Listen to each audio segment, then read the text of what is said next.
Now, here's where I see, now, a fun fact about this movie, now, with this movie, Outlander, this movie actually had a pretty, lengthy, production history.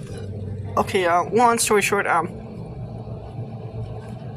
idea for this movie was first conceived by Howard Hainan in the 1990s.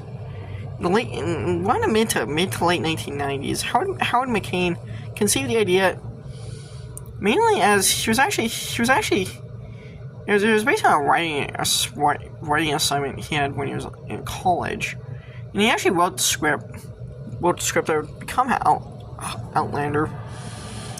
However, for years he had struggles trying to sell it to a major studio.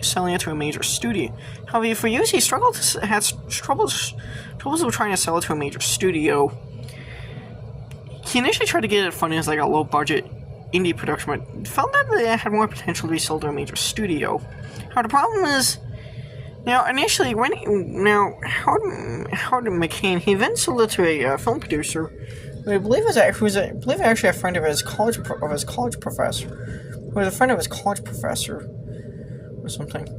And that film producer then tried to shop the Outlander script around to a few major studios.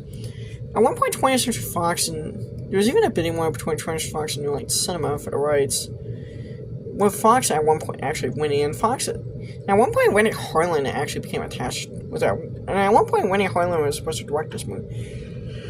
At one point, fell into the lap of Wendy Harlan to direct. And Wendy Harlan planned to make this around the mid-2000s. However, Wendy Harlan then had a problem. Then realized that the script for this movie was just a little too ambitious for his own.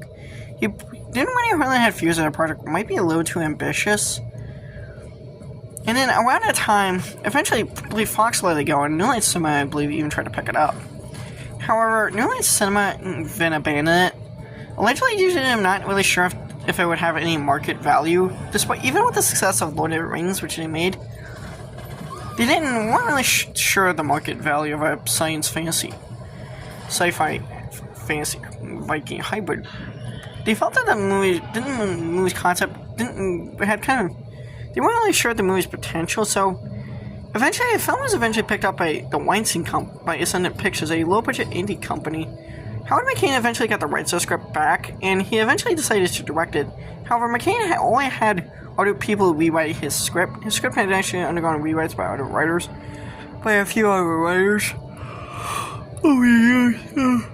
McCain basically had to rework his original story based from the contributions of other writers.